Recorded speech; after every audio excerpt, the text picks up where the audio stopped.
Welcome to Securing America with me, Frank Gaffney, the program that's a kind of owner's manual for protecting the country we love against all enemies, foreign and domestic, to God's glory and that of his kingdom.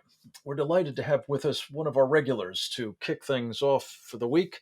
His name is Bill Walton. He is, among other things, a former master of the universe on Wall Street, where he ran a company called Allied Capital Corporation. He has moved on to become the star of The Bill Walton Show, a terrific television podcast I had the privilege of being on last week. And we're going to talk, for starters, a little bit about that program. Not so much my participation in it, but the featured guest really was Rosemary Gibson.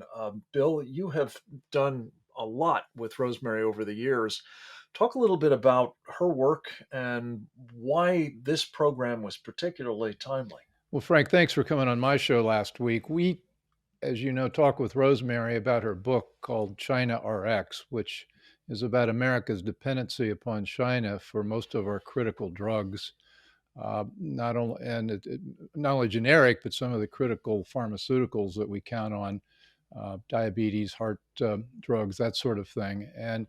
We Yeah, components of them, and the even components, yeah. more Well, they so. make China Yeah. particularly is critical to the subcomponents that are included in drugs, the so-called rare earth minerals, among other things. And China is also involved with India. India does a lot of the final packaging, but nevertheless, it's driven by China. And China's had an explicit strategy for the last 30 years, 20 years, to be a dominant provider of pharmaceuticals around the world. And they've cut deals with most of the major pharmaceutical companies, including Pfizer and Merck. You know, Pfizer and Merck have both shut down research and development facilities here in the United States and put them in China. I think Merck's most Yeah, recent one was about. what could possibly go wrong?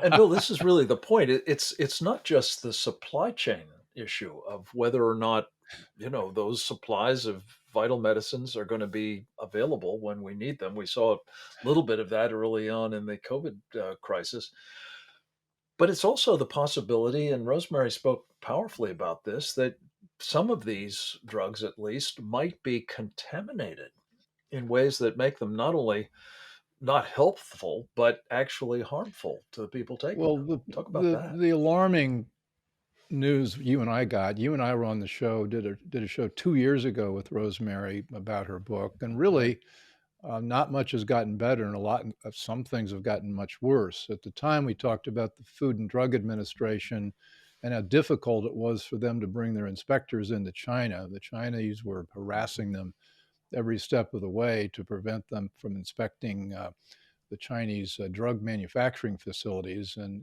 there are thousands of them scattered around the country. And so, what's happened since then is the Chinese are now arguing that they should get the same reciprocity and inspection, federal inspection, as the Europeans are getting, which means we would rely on the Chinese drug inspectors to tell us how quality, what's the Yeah. quality of what they're Again, what could making. possibly go wrong? Well, It's just once unbelievable. again, research. And Yeah. then here's their bright idea. Well, if you don't want, you can't have the physical inspectors here, but we'll give you Zoom inspections. And so they're going to Oh, go in with cameras and, and surveil the the Chinese are going to go in with cameras Chinese. and They're show going to you have what they want you the to see. employee of the Yeah. Chinese Communist Bill, Party inspecting our drugs with their iPhone. yeah. Let me just say, this is a prime example of the terrific work you're doing with this Bill Walton show, and I'm so delighted to be able to feature it.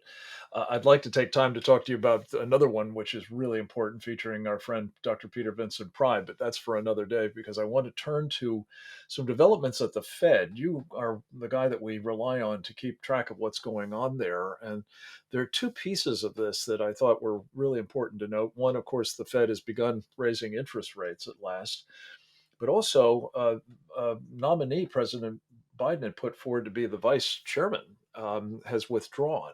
Give us the backstory on both of those, if you Let's would. take the second one first. The very good news is that Sarah Bloom Raskin, who was the nominee to become head of the Fed, vice chairman of the Fed's regulatory activities, that nomination was withdrawn. She withdrew it because Joe Manchin Great.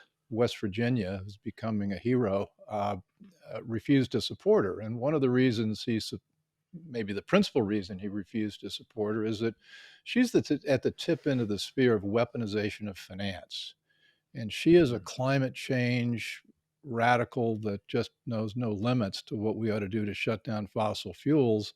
And she's written extensively and spoken extensively about how banks should no longer finance fossil fuel companies, all of them, not just the big ones, but the Right. little ones, and using lack of access to capital to shut down fossil fuels. So, getting at their climate change agenda through the banking system, uh, in addition to all the other things they're trying to do on the regulatory front. So, not having Mm. Sarah Raskin Bloom on that job is terrific. Now, it's a short term big win for us. Longer term, let's see who else he tees up. His record of teeing up Right. people that we like is, I think he's 0 out of 450 so far. Yeah. But even the chairman of the outfit, Jay Powell, has been signaling his enthusiasm for this so-called ESG, environment, social justice, governance agenda, has he not? And almost certainly we're going to see others being trotted out who will have a similar kind of view. And I guess the point is this isn't happening in isolation, Bill, as you've talked about with me from time to time for months now. Larry Fink of BlackRock, the 800-ton gorilla on Wall Street, has been pushing companies that BlackRock, with its $1 trillion under management, $10 trillion under management, excuse me, has been using its influence, its leverage to compel companies across the street to do the same. Is that right? And is this going to change anytime soon, do you think? Larry's getting some. One of the things that we've done is we've done a little Saul Alinsky on Larry, and we've made the issue personal with him. He does not like the spotlight. Even Warren Buffett's partner, Charlie Munger, came out saying we don't want to be subjects to Larry Fink's rule. But even having said that, his positions are really unchanged in the type of companies and agendas that he wants to promote with his shareholder votes. You know, he and State Street and Vanguard control about 25-30% of the voting shares in New York Stock Exchange. So they're big players. Wow. Let's not get, even though Larry's feeling a little heat, let's not get too cocky because all Right. the other CEOs of the big financial firms, including Brian Moynihan and Bank of America and Jamie Dimon, not so much, but most of them have joined the ESG bandwagon. And look out for what happens with Bank of America. I expect they're going to try to follow Sarah Bloom's Raskin agenda and start cutting off Bank of America finance to fossil fuel industry, in the way they've done it with other industries like like the gun shops, which they cut off capital Yeah. to. So A serious problem for not just the fossil fuel industry, which is vital, of course, to our energy security posture in this well, and what they're country, but doing, also Frank, is let us to our right society. to the Bill, Ukraine I'm going to problem. run out of time. I just need you to hold that thought, if you Okay. would, because I want to come back on the other side of a very short break to talk with you about this business about weaponizing finance.